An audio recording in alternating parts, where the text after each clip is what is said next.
दोस्तों स्टडी 91 के online platform में आप सभी का बहुत बहुत स्वागत है। दोस्तों आज आप सभी के समक्ष मैं फिजिक्स के अपने अगले लेक्चर को लेकर हाजिर हूं, जिसमें आज एक नए चैप्टर की शुरुआत करने चल रहे हैं जिसका नाम है प्रकाश यानी लाइट के बारे में दोस्तों हम लोग पढ़ा जाएगा।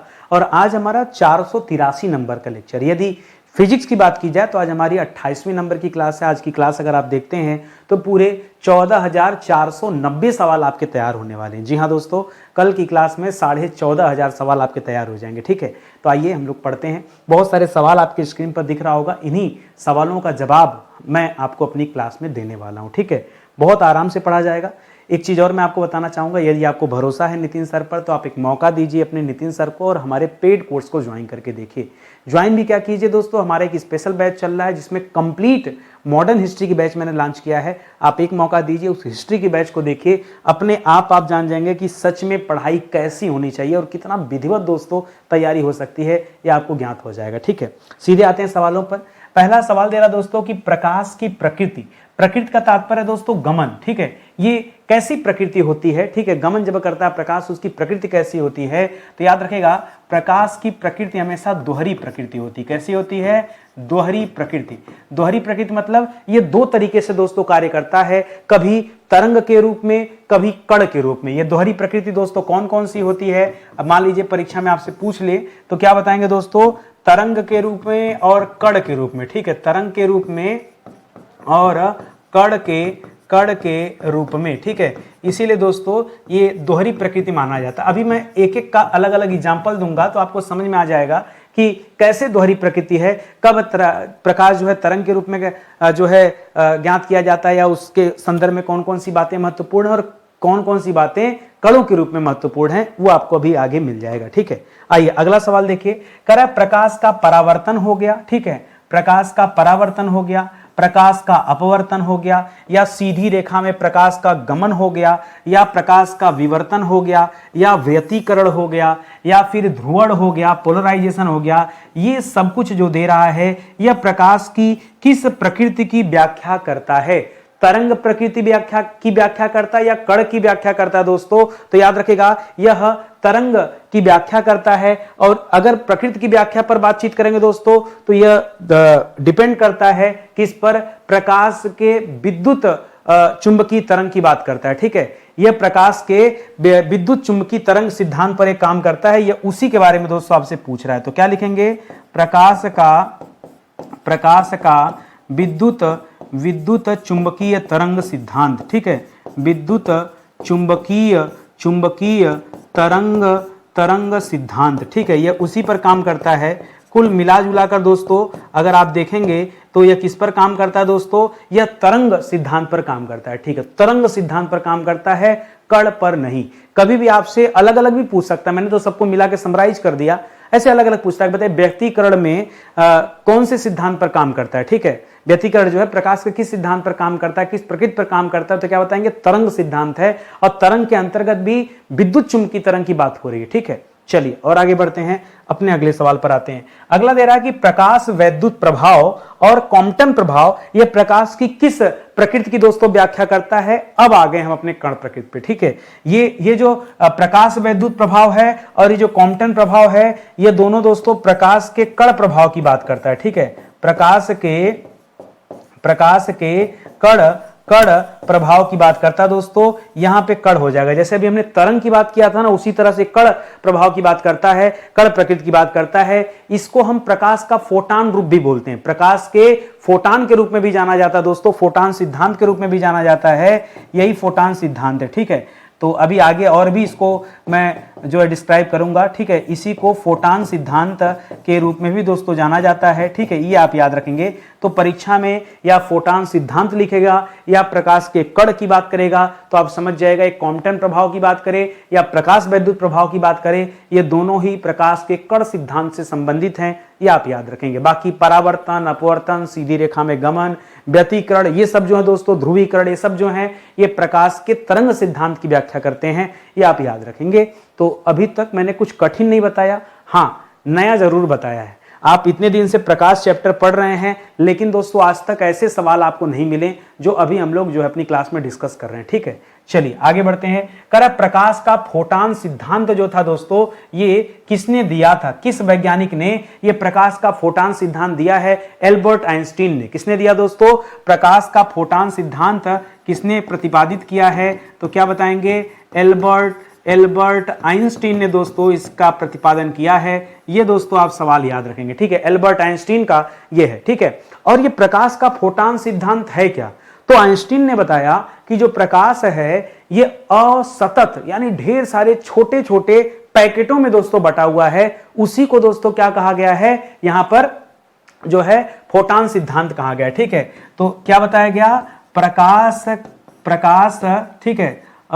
ठीक है, छोटे छोटे पैकेटों में बटा हुआ है, छोटे छोटे ऊर्जा पैकेटों में, ठीक है, ऊर्जा पैकेटों में बटा हुआ है, ठीक है, बटा हुआ है, ठीक है। यही क्या है दोस्तों? यही फोटान सिद्धांत है। आपको आसान भाषा में समझाऊं तो अगला सवाल देखिए क्या दे रहा है दोस्तों। अगला सवाल दे रहा है कि प्रकाश का फोटान सिद्धांत कहलाता है। लो, अभी मैंने एक्सप्लेन किया और अभी आ भी गया। प्रकाश का फोटान सिद्धांत क्या है? जो आपको बताया यही है, प्रकाश ऊर्जा के छोटे छोटे बंडलों या पैकेटों में विभाजित है, यही फोटान सिद्धांत है। क्या है दोस्तों? प्रकाश ऊर्जा के छोटे छोटे बंडलों या पैकेटों में बंटा हुआ है, छोटे छोटे बंडलों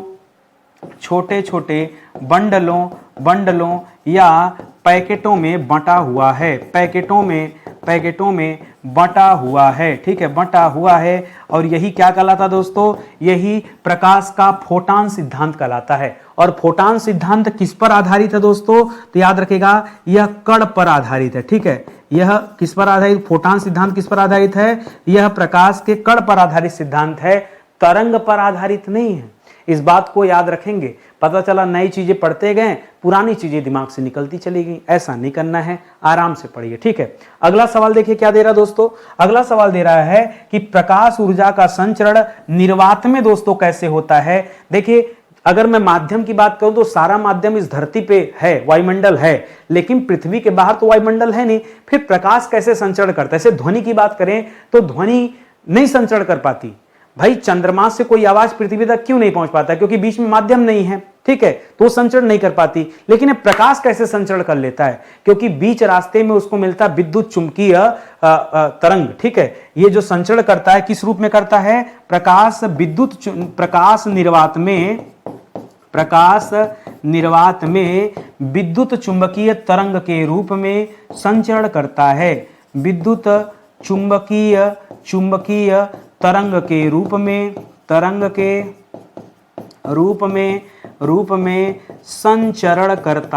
संचरण करता है। बताइए, कोई कठिन बात नहीं ना? किस रूप में संचरण करता है? विद्युत चुंबकीय तरंग के रूप में संचरण करता है, ठीक है। ये आप याद रखेंगे। बहुत प्यारा सा सवाल हो गया, बहुत बढ़िया सवाल है, परीक्षा में आने की संभावना दोस्तों इस सवाल की ज्यादा है, याद रखेंगे, ठीक है। अगला कर है जैव प्रकाश स्रोत, जिसे बायोल्यूमिनेसेंट सोर्स के रूप में जानते हैं। ये जैव प्रकाश स्रोत क्या है दोस्तों? जैव का मतलब होता है जीव, जीव का मतलब होता है सजीव, ठीक है। जीव का मतलब क्या हो जाता है दोस्तों? जीव का अर्थ होता है सजीव, ठीक है। तो याद रखेगा, सजीव द्वारा उत्पन्न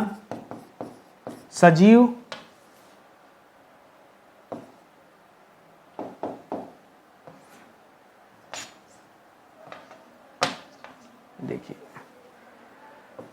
सजीव द्वारा उत्पन्न प्रकाश, ठीक है, सजीव द्वारा उत्पन्न प्रकाश ही क्या कहलाता है? जैव प्रकाश स्रोत। ऐसे बहुत सारे जीव जंतु हैं जो अपने शरीर से प्रकाश पैदा करते हैं। अब तो नहीं, अगर आप अपने बचपन में याद कीजिए तो रात के टाइम जुगनू उड़ता था, गर्मी के समय में जुगनू खूब दिखता था।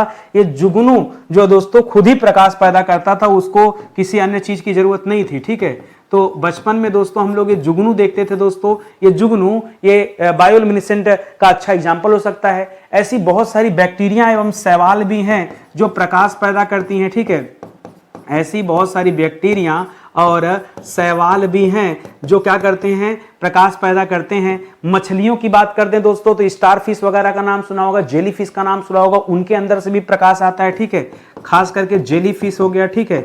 या मैं कहूं अगर आपने मूवी देखा अवतार, ठीक है, एक बड़ी अच्छी सी मूवी है दोस्तों अवतार, ठीक है, एक बड़ी अच्छी सी मूवी है अवतार, अगर आपने देखा होगा तो इसमें आप अवतार का एक पार्ट 2 जो आया था दोस्तों, पार्ट 2 जो था वो पानी वाले जीवों बना था और अंदर पानी के अंदर जाने के बाद ऐसे बहुत सारे जीव दिखे थे जो प्रकाश पैदा कर रहे थे ना, उड़ते हुए, वो बाहर वाले में भी दिख रहे थे, ठीक है। तो इस तरह से बहुत सारे जीव हैं जो प्रकाश पैदा करते, उन्हीं को जैव प्रकाश स्रोत या बायोल्यूमिनेसेंट सोर्स के रूप में जाना जाता है, ये आप याद रखेंगे, ठीक है।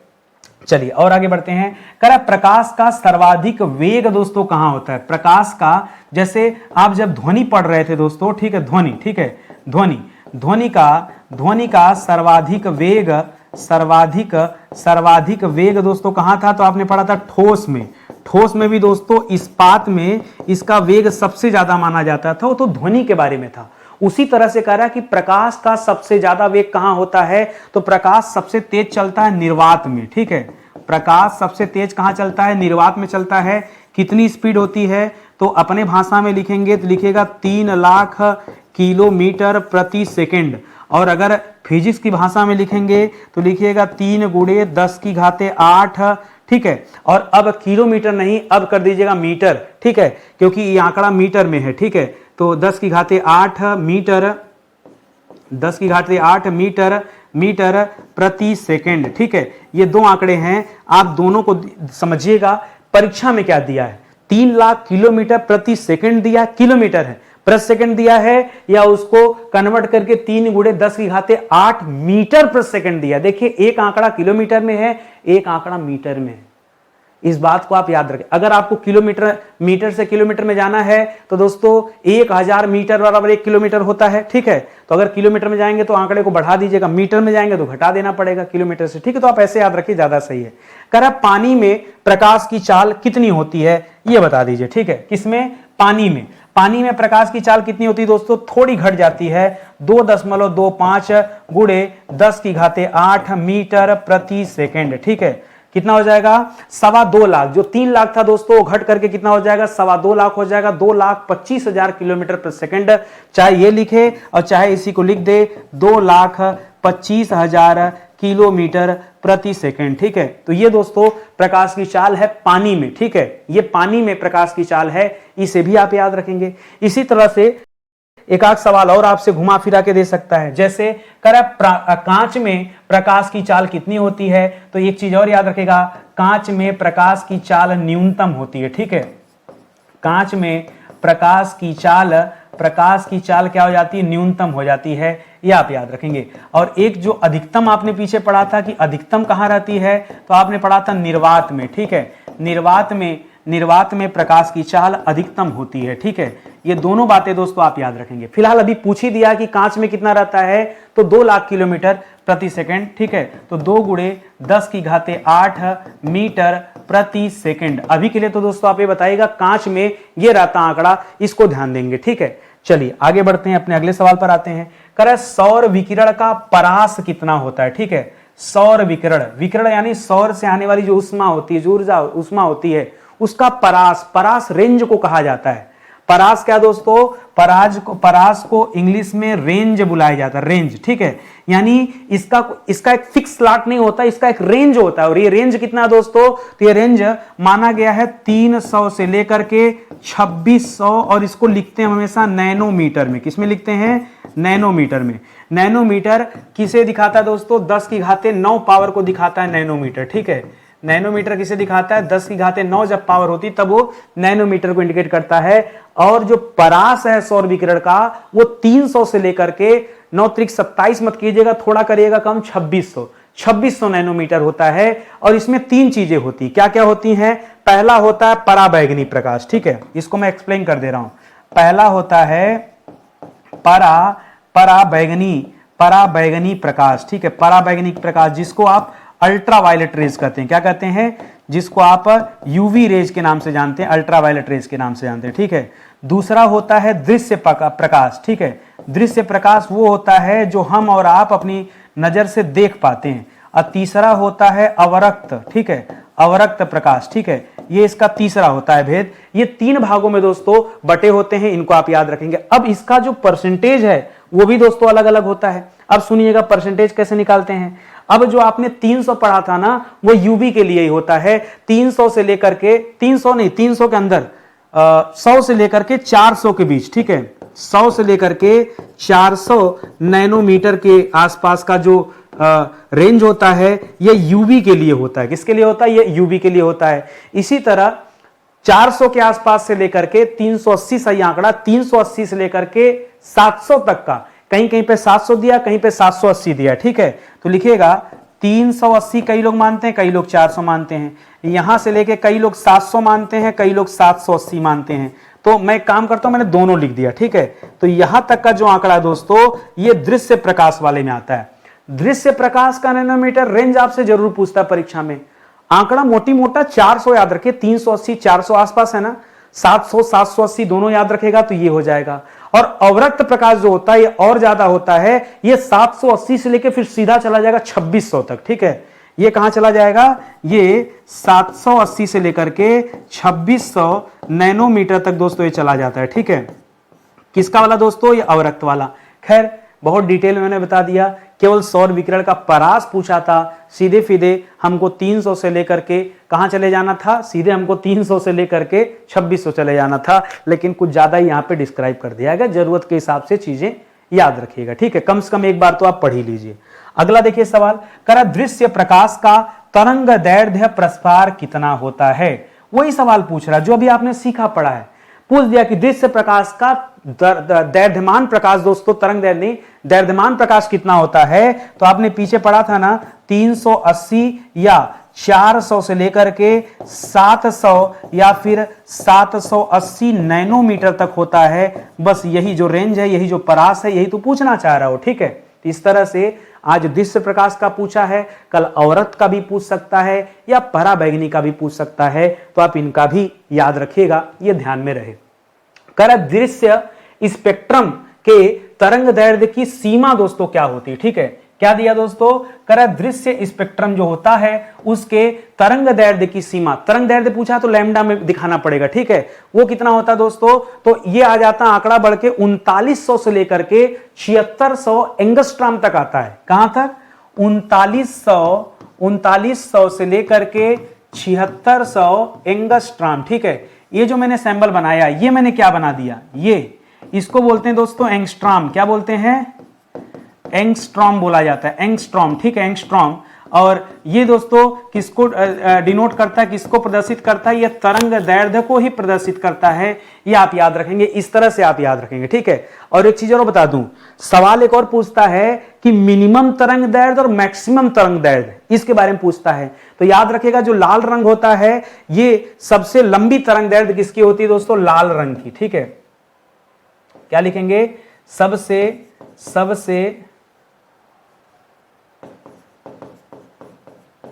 लंबी तरंग दैर्ध्य, ठीक है, ऐसे लिखिएगा, ऐसे हटेगा नहीं तो, ठीक है। ऐसे लिखिए पहले तरंग दैर्ध्य, ठीक है, तरंग दैर्ध्य। अब यहां लिखिएगा सबसे लंबी हो गया और सबसे छोटी हो गया, ठीक है। तो सबसे लंबी जो होगा ये लाल रंग का होता है और सबसे छोटी जो होता है ये बैगनी रंग का होता है। ये आप याद रखेगा, ठीक है। तो ये भी आपके लिए अच्छा सवाल, हालांकि आगे अभी हम डिस्कस करेंगे ऐसे सवालों को। फिलहाल अभी आ गया था तो मुझे लगा एक बार बता देना चाहिए, तो आप नोट डाउन कर लीजिए, ठीक है।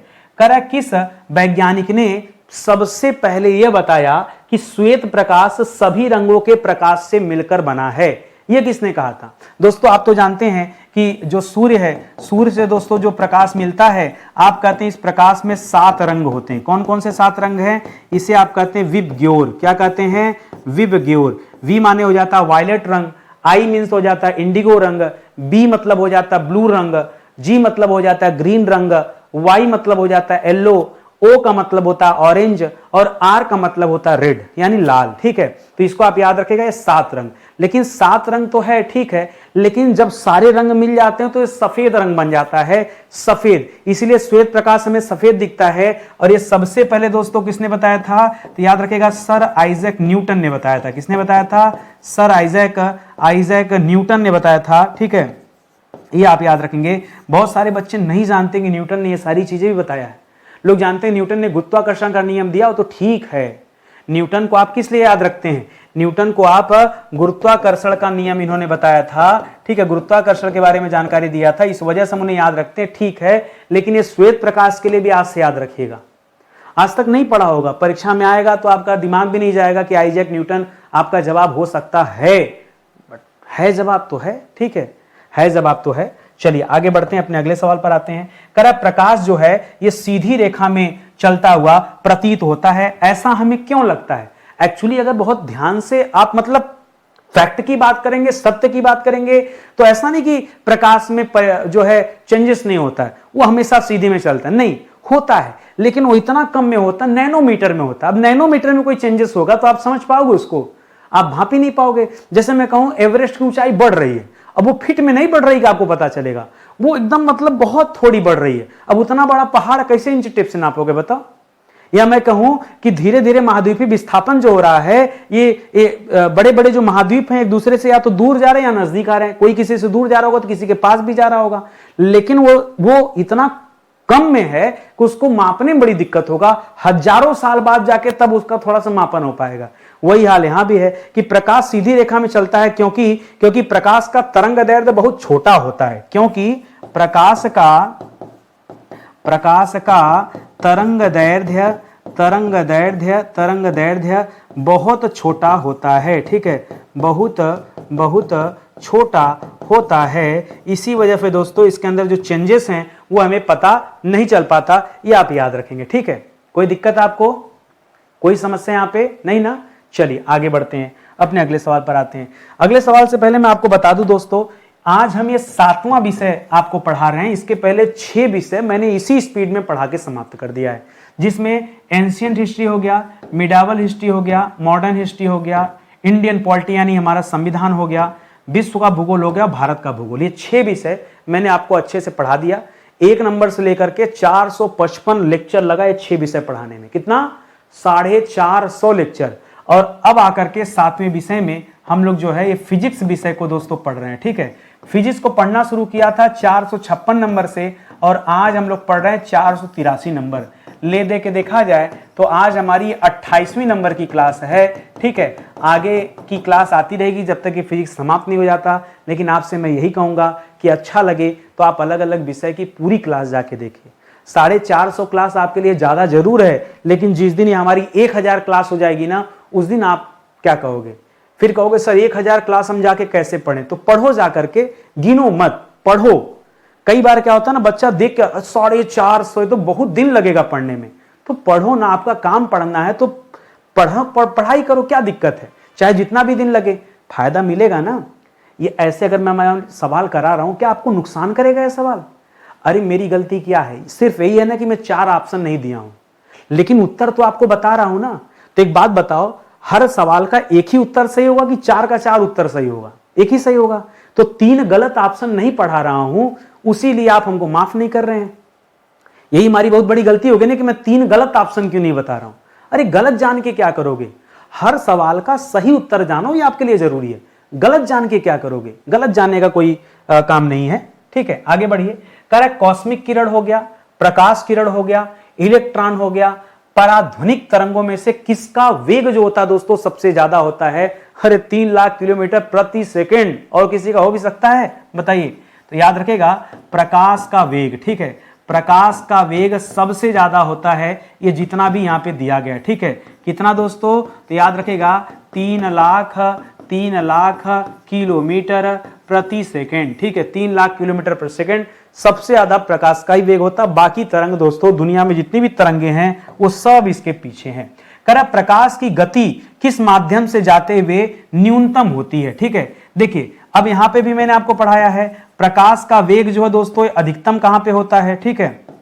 पीछे ही पढ़ाया था मैंने आपको, फिर से लिख दे रहा हूं। प्रकाश का वेग कहिए या प्रकाश की गति कहिए, ये अधिकतम कहाँ होती है? तो आपको बताया था मैंने, ये अधिकतम होती है निर्वात में। कहाँ पर होती है? निर्वात में सबसे ज्यादा होती है 3 लाख किलोमीटर प्रति सेकंड। और सबसे कम कहाँ होती है? तो याद रखिएगा, कांच में 2 लाख किलोमीटर। ठीक है, कांच वाला जो माध्यम होता है वहां सबसे कम होती है। ठीक है, क्यों? क्योंकि कांच का अपवर्तनांक दोस्तों ज्यादा होता है, इस वजह से उसकी स्पीड जो है कम हो जाती है। ठीक है, कारण कोई पूछे तो क्या बताएंगे? क्योंकि कांच का अपवर्तनांक, क्योंकि कांच का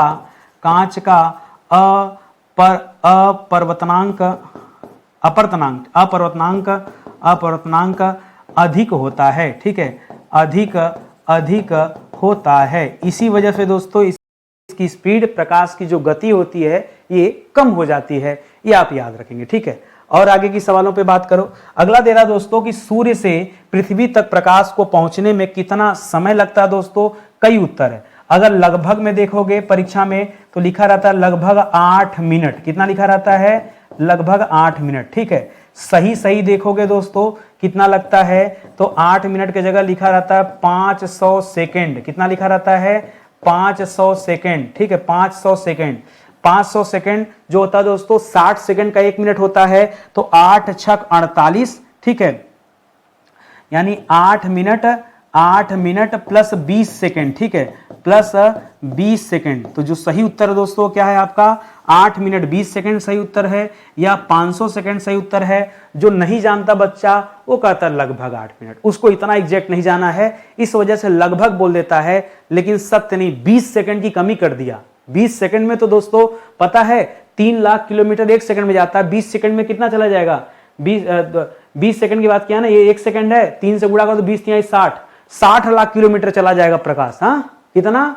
60 लाख किलोमीटर की यात्रा तय कर देगा, और आप 20 सेकंड का वैल्यू नहीं समझ रहे हैं। हाँ, 8 मिनट बोलना गलत है। 500 सेकंड बोलिए या 8 मिनट 20 सेकंड बोलिए। 20 क्या, ये और आप देखेंगे तो ये 19 सेकंड ही है। ठीक है, सही मायने में देखेंगे तो अगर एकदम मतलब नाप तौल के बात करेंगे तो ये 500 की जगह भी ये 499 सेकंड ही है। ठीक है, अब देखिए ऐसा मैं क्यों कर रहा हूं, आप कभी कह रहे हैं सर इतना कभी इतना। देखिए है क्या ना, पृथ्वी कभी सूर्य के बहुत नजदीक रहती है और कभी सूर्य के बहुत दूर रहती है। ठीक, ऐसा जनवरी और जुलाई में होता है। ठीक है, उपसौर अपसौर के बारे में आपने पढ़ा होगा। अब वो कंडीशन होती है, जब नजदीक आएगी तो 15 करोड़ किलोमीटर के अंदर आ जाती है, 14 करोड़ 98 लाख किलोमीटर हो जाती है। जब दूर जाएगी तो 3-4 लाख किलोमीटर बढ़ जाता है। जब नजदीक आती तो घट जाता है, जब दूर जाती तो बढ़ जाता है। तो ऐसे में प्रकाश की गति भी तो चेंज होगी, इसी वजह से थोड़ा बहुत लेफ्ट राइट होता है। ठीक है, आंकड़ा तो मोटी मोटा आप समझिए क्या कहानी है। ठीक है, और आगे चलते हैं। कह रहा है चंद्रमा से परावर्तित प्रकाश को पृथ्वी तक आने में कितना समय लगता है? चंद्रमा अपनी वजह से तो चमकता नहीं है, और सूर्य के कारण चमकता है। उसका प्रकाश पृथ्वी तक आने में कितना समय लेता है? तो याद रखेगा वो लेता है 1.28 सेकंड। कितना लेता है दोस्तों? 1.28 सेकंड ही लेता है। ठीक है, क्योंकि भाई सूर्य जो है वो पृथ्वी से 15 करोड़ किलोमीटर दूर है, जबकि चंद्रमा तो नजदीक है ना। ठीक है, इस वजह से ये कम समय लगता है। कर सूर्य ग्रहण की घटना दोस्तों कब होती है? ठीक है, बहुत अच्छा सवाल दे दिया। सूर्य ग्रहण दोस्तों कब होता है? जब सूर्य तथा पृथ्वी के बीच में चंद्रमा आ जाए। किसके बीच में? जब एक तरफ क्या हो दोस्तों? सूर्य हो। जब एक तरफ क्या हो दोस्तों? सूर्य हो। ठीक है, और दूसरी तरफ क्या हो दोस्तों? पृथ्वी हो। ठीक है, ये आपका ऐसे लिख लीजिए। ठीक है, ये आपका सन हो गया। ठीक है, ये आपका अर्थ हो गया, पृथ्वी हो गई। ठीक है, पृथ्वी या अर्थ EARTH। ठीक है, अर्थ हो गया। ठीक है, और बीच में कौन आ गया? बीच में मून आ गया। कौन आ गया? बीच में मून यानी चंद्रमा आ गया। ठीक है, ये कौन आ गया दोस्तों? बीच में चंद्रमा आ गया। ठीक है, मून आ गया। तब दोस्तों क्या होगा? पृथ्वी से ये पूरा सूर्य तो दिखेगा नहीं, इसलिए सूर्य ग्रहण लग जाता है। देखिए जो आदमी पृथ्वी पे खड़ा होगा, ये चंद्रमा ढक नहीं लेगा सूरज को, तो जब सूरज ढक गया तो हम उसी को कहते हैं भाई सूर्य ग्रहण हो गया। ठीक है, ये आप याद रखेंगे। इसी तरह से दूसरी कंडीशन क्या है दोस्तों? दूसरी कंडीशन दे रहा है कि चंद्र ग्रहण किसे कहते हैं? देखिए सूर्य तो दोस्तों अपनी जगह स्थिर है, उसमें कोई परिवर्तन तो हो नहीं रहा है। ठीक है, सूर्य अपनी जगह स्थित है, लेकिन अब होता क्या दोस्तों? ये इनका डायरेक्शन चेंज हो जाता है। इस बार क्या हुआ दोस्तों? ये जो पृथ्वी थी ये बीच में आ जाती है, और ये जो चंद्रमा था ये इधर चला जाता है। ठीक है, चंद्रमा इधर चला जाता है। पृथ्वी की छाया दोस्तों ये चंद्रमा पे पड़ती है। पृथ्वी की छाया, उधर से प्रकाश आ रहा है, ये पृथ्वी की छाया चंद्रमा पे पड़ती है। ठीक है, क्या होता है दोस्तों, पृथ्वी की छाया चंद्रमा पर पड़ता है, चंद्रमा पर पड़ता है, उसी को हम क्या कहते हैं, चंद्र ग्रहण कहते हैं। ये आप याद रखेंगे, मैंने आपको बस बना के दिखा दिया, अब इससे आसान नहीं, कल्पना न करिए कि इससे आसान आपको कुछ मिलेगा, बस ये सबसे आसान यही है। ठीक है, और आगे आ जाइए दोस्तों अपने अगले सवाल पर। अगला दे रहा है कि हर महीने ग्रहण क्यों नहीं दिखाई देता। ठीक है, हर महीने दोस्तों ग्रहण क्यों नहीं लगता, क्योंकि हर महीने इस तरह का कारनामा तो होता होगा कि चंद्रमा घूमते घूमते ये सूर्य के और पृथ्वी के बीच में आ जाए तो ग्रहण तो लगना चाहिए ना, लेकिन ऐसा नहीं होता। क्यों नहीं होता, क्योंकि पृथ्वी का कक्ष जो है, ठीक है, क्योंकि पृथ्वी का कक्ष जो है दोस्तों, पृथ्वी का कक्ष कक्ष तल चंद्रमा के साथ 5 डिग्री का कोण बनाता है। कक्ष तल चंद्रमा के कक्ष तल के साथ चंद्रमा के कक्ष तल के साथ 5 डिग्री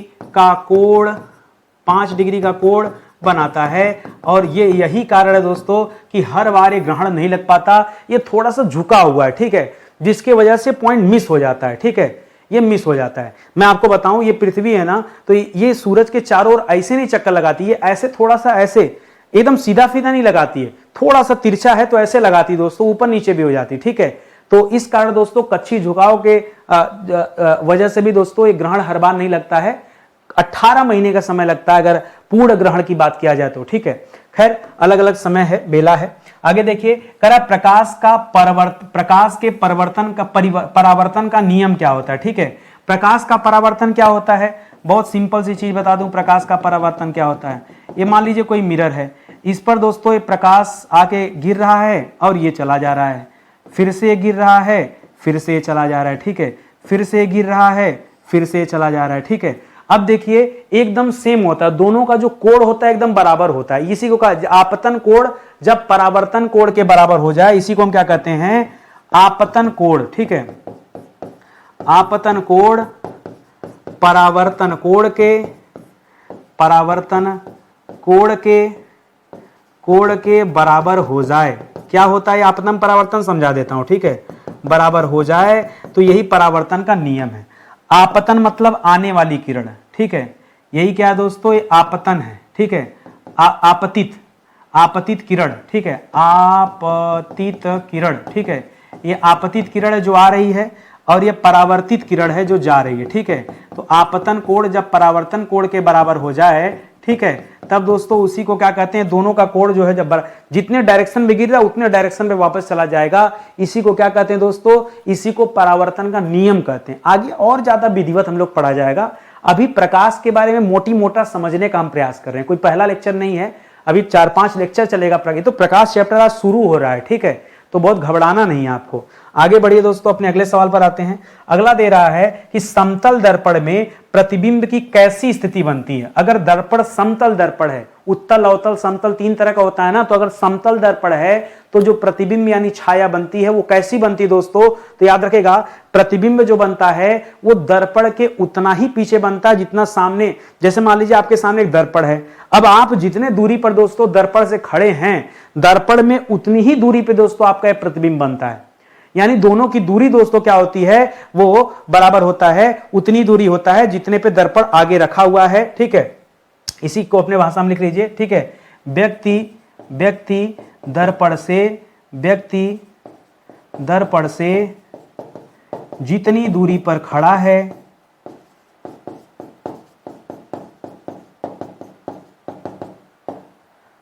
प्रतिबिंब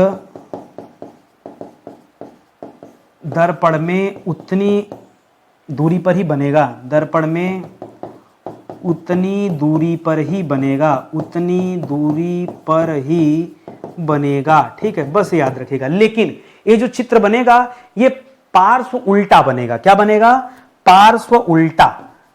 ये पार्श्व उल्टा माने क्या होता है, देखिए आप शीशा देखते हैं ना, तो क्या होता है, पैर ऊपर होता है सर नीचे होता है, नहीं, सर ऊपर है तो ऊपर रहेगा, पैर नीचे तो नीचे रहेगा। लेकिन जेब इस साइड, और देखेंगे तो मतलब उल्टा हो जाता है चेहरा, ठीक है, पार्व उल्टा बनेगा, ये आप याद रखेंगे, ठीक है। तो इसी ये थोड़ा सा अलग हो जाए, अभी आप नहीं समझ पा रहे होंगे, अभी आप दर्पण देखेंगे तो वहां जो आपको दिखाई देता है भाई उसका लेफ्ट आपका राइट सब बराबर दिखता है, ठीक है भाई। ये आपका जेब यहाँ है तो दर्पण में बदल थोड़े जाएगा, दर्पण में भी इसी साइड रहेगा। तो जैसा आपने इस हाथ में मैंने रक्षा पहना है, हम अगर शीशे में देखेंगे तो रक्षा इसी हाथ में रहेगा, उल्टा नहीं हो जाएगा। लेकिन लोग इस पार्श्व उल्टा को अलग समझ लेते हैं, वो सोचते हैं पार्श्व उल्टा के पैर ऊपर हो जाएगा, लेफ्ट का राइट हो जाएगा, नहीं। अब इसके साथ क्या होता है, थोड़ा टेक्निकल शब्द है, इसके बारे में आपको बाद में समझाऊंगा, जब मैं दर्पण वाले चैप्टर पे आऊंगा तब दोस्तों बताऊंगा। अभी के लिए दोस्तों जो आपके लिए जरूरी था वो जरूरी क्या है, ये वाली लाइन जो मैंने अभी आपको नीचे समझाया है कि कैसी स्थिति होगी, पहले आप इसको समझिए, ठीक है। आगे की क्लास में मैं आपको उसके बारे में बता दूंगा। करा किस दर्पण में काल्पनिक पार्श्व उल्टा प्रतिबिंब बनता है। हाँ ये आप देख लीजिए, देखिए शीशे के अंदर कोई सच में तो है नहीं, वो काल्पनिक ही है और पार्श्व उल्टा भी बन रहा है। तो अभी हमने पीछे पढ़ा था समतल दर्पण, ठीक है, समतल दर्पण में ही दोस्तों याद रखेंगे जो प्रतिबिंब बनता है ये पार्श्व उल्टा भी होता है और काल्पनिक भी होता है। लेकिन कैसे पार्श्व उल्टा होता है ये हम आगे डिस्कस करेंगे, ठीक है। और आगे आ जाइए, करा समतल दर्पण में किरणों के क्षय को रोकने के लिए किसका लेप किया जाता है, कि किरणों का क्षय ना हो तो किसका लेप करते हैं, दो चीजों का लेप करते हैं, पारे का और एल्युमिनियम का, ठीक है। तो लिखिएगा इसको, किरणों के क्षय को रोकने के लिए, क्षय को रोकने हेतु किसका लेप किया जाता है दोस्तों, दो चीजों का लेप किया जाता है, या तो एल्युमिनियम का लेप किया जाता है या पारे का लेप किया जाता है। किसका पारे को HG लिखते हैं, या तो एल्युमिनियम का, ठीक है, एल्युमिनियम का लेप किया जाता है, एल्युमिनियम के लिए Al होता है, ठीक है, Al। तो इसको याद रखेगा। एक चीज और, किसकी पॉलिश की जाती है अलग हो जाएगा, ठीक है। आप कभी कभी एक चीज पढ़ते होंगे कि शीशे को अपारदर्शी बनाने के लिए, आर पार ना दिखे तो उसको अपारदर्शी बनाने के लिए हम लोग किसी चीज का एक लेप लगाते हैं। अब उत्तर क्या हो जाएगा, जब अपारदर्शी वाला पूछेगा तो बताएगा लेड ऑक्साइड। क्या बताएंगे, लेड ऑक्साइड का लेप लगाते हैं। लेड को बोलते हैं PB, ऑक्साइड को बोलते हैं O। कब, जब शीशे को अपारदर्शी बनाना होता तो शीशे के आर पार ना दिखा, आपका चेहरा दिखेगा लेकिन आर पार नहीं दिखेगा। भाई शीशा दो तरह का होता है ना, एक में जिसमें आप खुद देखते हैं, एक दूसरा शीशा जिसमें आर पार दिखता है। भाई गाड़ियों में शीशा लगा होता है चारों तरफ, ठीक है, खिड़की पे, आगे, सामने, तो आर पार दिखता है ना। लेकिन अगर आप चाहते हैं आर पार ना दिखे तो लेड ऑक्साइड का एक कोट करा दीजिए, ठीक है, ऊपर एक लेयर लगा दीजिए तो दिखाई नहीं देगा उससे एक साइड, ठीक है। तो इसको दोस्तों आप याद रखेंगे। आगे बढ़िए अपने अगले सवाल पर। अगला दे रहा है, यदि कोई व्यक्ति V चाल से दर्पण की ओर चलता है, किस चाल से, V, मान लीजिए कोई स्पीड है उसकी अपनी, उस स्पीड से दर्पण की ओर चलता है तो उसे समतल दर्पण में अपना प्रतिबिंब आता दिखाई देगा। कितना, ये हमेशा दोगुना हो जाता है, तो इसको बोलते हैं 2V, ठीक है। याद रखेंगे जिस स्पीड से आ रहा होगा उसका दोस्तों क्या हो जाएगा, दोगुना हो जाएगा, यानी 2V चाल से वो शीशे में आता हुआ दिखाई देगा। जैसे आप चल के आ रहे हैं ना तो शीशे में दोगुना स्पीड से आएंगे। हाँ ये अच्छा सवाल हो गया। जब दूरी वाली बात किया तो पता चला कि जितना दूरी है, डिस्टेंस से, शीशे में भी उतना दूरी नजर आएगा, लेकिन जब चलने की बात होगी तो ये 2V स्पीड से यानी दोगुनी स्पीड से आता हुआ नजर आएगा। ये बच्चा नहीं पढ़ पाता, अगर उसको क्लास में ऐसी छोटी छोटी बातें ना समझाई जाए, उसे समझ में नहीं आता कि ऐसा क्या हो रहा है, क्यों हो रहा है। लेकिन इसको समझिए आप, ये जो मैं क्वेश्चन आंसर सीरीज दे रहा हूं ना, ये आपके लिए बहुत हेल्पफुल है, इसीलिए मैं कहता हूं, ठीक है। कह रहा है किसी वस्तु का पूर्ण प्रतिबिंब देखने के लिए दर्पण की लंबाई वस्तु की लंबाई की कितनी होनी चाहिए, तो याद रखेगा आधी, ठीक है, आधी। मान लीजिए कोई एक व्यक्ति है, ठीक है, जिसकी हाइट है 6 फीट, ठीक है, जिसकी हाइट कितनी है दोस्तों, 6 फीट, और यहाँ पे एक मिरर है, ठीक है, यह एक दर्पण है। तो दर्पण कितना होना चाहिए दोस्तों, दर्पण कम से कम 3 फीट का होना चाहिए अगर वो आदमी पूरा का पूरा अपने आप को देखना चाहता है तो, ठीक है। ये हमेशा आधा होना चाहिए। 5 फीट का आदमी है तो 2.5 फीट का दर्पण होना चाहिए। उससे बड़ा हो जाएगा तो ठीक है, छोटा हो जाएगा तो आदमी का शरीर पूरा दिखाई नहीं देगा, ये कहने का मतलब है। और ऐसा सवाल परीक्षा में आता रहता है। क्वेश्चन पेपर हल करोगे कभी तो आपको दिखेगा, नहीं हल करोगे तो मेरी बातों पर भरोसा करो, ठीक है। समतल दर्पण का उपयोग किया जाता है। करा समतल दर्पण का उपयोग हम कहां कहां पे करते हैं, इसका यूज हम कहां कहां पे कर सकते हैं, आइए उसको देखते हैं। मैं आपको कुछ नया बताता हूं। आप कहेंगे सर दोस्तों चेहरा देखने के लिए, ठीक है। अब देखो ये सब तो बेकार ऑप्शन है ना, ठीक है, चेहरा देखने के लिए, ठीक है। अब कहेंगे आपकी दाढ़ी बनाने के लिए, ठीक है, दाढ़ी बनाने के लिए, ठीक है, दाढ़ी बनाने के लिए, ठीक है, या दांत देखने के लिए। यही सब सुनना रह गया क्या? ये बहुत अच्छा पढ़ रहे हैं, अरे कुछ नया पढ़िए। नया क्या पढ़िए? आइए, पेरिस्कोप। क्या दोस्तों? पेरिस्कोप। पेरिस्कोप एक यंत्र होता है, ये यंत्र पनडुब्बी वगैरह में लगा होता है, या जो सैनिक वगैरह बंकर में छिपे होते हैं, ये ऐसे यंत्र का यूज करते हैं। अब होता क्या, मैं आपको बता दूं। मान लीजिए पेरिस्कोप है, ठीक है, पेरिस्कोप है। अब सैनिक तो बंकर में छिपा है जमीन पे। अब मान लीजिए मेरा पूरा शरीर दोस्तों जमीन मान लीजिए यहां पे है, ठीक है, हम बंकर में खड़े हैं। अब यहां पे जमीन है, इसके ऊपर जमीन है, हम बंकर के अंदर है, तो बाहर वाला आदमी तो हमको देख नहीं पाएगा। लेकिन यदि मैं अपनी मुंडी ऐसे निकाला, मान लीजिए ये जमीन है, ये मुंडी में अपना निकाला, सामने वाला मारा धाए से गोलियां, गिर गए, तो हमें क्या करना होगा? हमें बाहर देखना पड़ेगा ना। तो मैं इस जमीन से एक पेरिस्कोप बाहर निकालूंगा। ये पेरिस्कोप पे मैं अपना आंख ऐसे डाल के देखूंगा ना, तो हमको बाहर की चीज दिखाई देगी। समझ रहे हैं? आप कहेंगे सर हम पेरिस्कोप में देख रहे हैं, बाहर का कैसे दिखेगा? हाँ, ये उसी टेक्निक पे दिखेगा। जैसे बीच में राम मंदिर में जब उद्घाटन वाला प्रोग्राम चल रहा था, उसके बाद दोस्तों सूर्य तिलक किया गया था। सूरज की रोशनी को मंदिर तक पहुंचा के श्री राम के ऊपर एक तिलक लगाया गया था। कैसे? पेरिस्कोप पे तो लगा था, ठीक है। प्रकाश घूमते घूमते लेंस के माध्यम से वहां तक पहुंच जाता है। ये पेरिस्कोप में भी दोस्तों क्या किया जाता है? इसका यूज किया जाता है। इसी तरह से केडिस्कोप एक होता है, ठीक है, पेरिस्कोप, केडिस्कोप, ठीक है। केडिस्कोप में अभी सब नए नए चीजें हैं, यही तो आपसे परीक्षा में पूछेगा, ठीक है। केडिस्कोप नहीं, कैलिडोस्कोप बोलते हैं। क्या बोलते हैं? Kaleidoscope, kaleidoscope. तो पेरिस्कोप हो गया, कैलिडोस्कोप हो गया, यहां यूज किया जाता है। इसके अलावा कहां पर? अब देखिए, इस समतल दर्पण का यूज ऑटोमोबाइल में भी किया जाता है, ऑटोमोबाइल सेक्टर, ठीक है। ऑटोमोबाइल सेक्टर मतलब गाड़ी वगैरह में, ठीक है, गाड़ी वगैरह में भी दोस्तों इस तरह का कांच यूज किया जाता है। इसके अलावा जैसे टार्च लाइट हो गया, जो टार्च वगैरह यूज करते हैं, ठीक है, तो टार्च लाइट भी लिख लीजिए, ठीक है। टार्च लाइट वगैरह में भी दोस्तों इस तरह का शीशा यूज किया जाता है। तो ये सब अलग अलग जगह यूजेस हैं, ये आप याद रखेंगे। आगे की क्लास में हम बहुत विधिवत आपको पढ़ाएंगे। करा युद्ध के समय बंकर में छिपे कैदी जमीन पर चल रहे दुश्मनों की गतिविधियों को देखने के लिए किसका यूज करते हैं? अभी अभी तो इतना लेक्चर दिया हूं इस पे, ठीक है। पेरिस्कोप का यूज करते हैं। किसका यूज करते हैं? पेरिस्कोप का यूज करते हैं। ये आप याद रखेंगे, बंकर में छिपकर, या पनडुब्बी जब पानी के अंदर होती है वो भी उससे भी, ठीक है, पनडुब्बी से निकाल दिया जाता है, चारों तरफ कोई है तो नहीं, तब निकले बाहर, पता चला कोई है, ऊपर से बम गिरा दिया। समझ रहे हैं? तो इस तरह से दोस्तों ये पेरिस्कोप का यूज किया जाता है। इसे दोस्तों आप लोग ध्यान में रखेंगे। यदि आपको लग रहा है कि नितिन सर के साथ जुड़ने में फायदा है, और मैं आपको बता दूं, आप अपने आप को धोखा ना दीजिए, फायदा पूरा है। आपको भरोसा हो या ना हो, जो इंसान फ्री में इतना अच्छा पढ़ा सकता है, और कई सारे बच्चे पूछने, सर एक वाली क्लास आप पढ़ाए तो वीडियो चल ही नहीं रहा है, पढ़ा क्यों रहे? अरे आज का नहीं चल रहा है ना, जो पढ़ा दिया ना, जो पहला दूसरा लेक्चर है, जाकर उसका व्यूज देखो। अब वो चलेगा धीरे धीरे, वो पहुंचेगा 10 लाख, 20 लाख, 30 लाख। तो हमारे चैनल में बच्चा धीरे धीरे जागता है। क्या उसको भरोसा ही नहीं होता है? वो जाएगा, जब तक खूब पैसा वैसा नहीं खर्चा कर लेगा तब तक उसको चैन ही नहीं मिलेगा कि नहीं, स्टडी 91 पे कैसे चले जाए, यहाँ तो फ्री में कैसे कोई इतना अच्छा पढ़ा सकता है। अरे पढ़ो आकर के, आप पढ़ोगे तो संतुष्टि मिलेगी, नहीं पढ़ोगे कोई बात नहीं, पीछे की क्लास देखिए जाके, बहुत आनंद आएगा।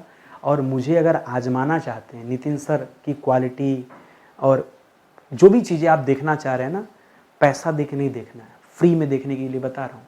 फ्री में पेड कोर्स ज्वाइन कर लीजिए हमारा, ज्वाइन मत कीजिए, केवल हमारा एप्लीकेशन डाउनलोड कर लीजिए, स्टडी 91 ऑफिशियल। पेड क्लास का सेक्शन मिलेगा, वहाँ जाइए, उसके अंदर कोर्स मिलेगा, उसमें आप डेमो वीडियो देख लीजिए जाकर, जो मेरी क्लास स्पेशली है, नितिन सर की क्लास, उसका डेमो जाके देख लीजिए। आप अपने आप समझ जाएंगे कितना अच्छा क्वालिटी है। डेमो फ्री में है, डेमो का कोई चार्ज नहीं है। डेमो देखिए, खास करके हिस्ट्री के वीडियो का डेमो देखिए, फिर डिसाइड कीजिएगा कि नितिन सर के पेड कोर्स को ज्वाइन करना चाहिए या नहीं करना चाहिए। क्वालिटी कंटेंट की बात कर रहे हैं, और मेरे साथ अगर आप आएंगे ना तो विश्वास कीजिए, सिलेक्शन मेरी जिम्मेदारी है, तैयारी बस करने का जिम्मा आप उठा लीजिए, ठीक है। ये हमारा हेल्पलाइन नंबर है, कहीं कोई ज़रूरत हो, कुछ पूछना है, समझना है तो कॉल कर सकते हैं, मैसेज कर सकते हैं, ठीक है। मिलते हैं अपने अगले लेक्चर में, तब तक के लिए बहुत बहुत धन्यवाद। बहुत सारे बच्चे पीडीएफ के लिए दोस्तों पूछ रहे थे, तो पीडीएफ आपको वैदिकी.com है दोस्तों, वैदिकी.com, ठीक है। यहाँ चले जाइए, आपको पीडीएफ मिल जाएगा, प्रिंट फॉर्मेट में भी मिल जाएगा, फ्री वाला डाउनलोड चाहिए तो वो भी मिल जाएगा, सब कुछ यहाँ है, आप जाके देख लीजिए, ठीक है। तो सेशन दोस्तों ही समाप्त होता है। मिलते हैं अगले लेक्चर में, तब तक के लिए बहुत बहुत धन्यवाद। जय हिंद, जय Bharat. Thank you so much.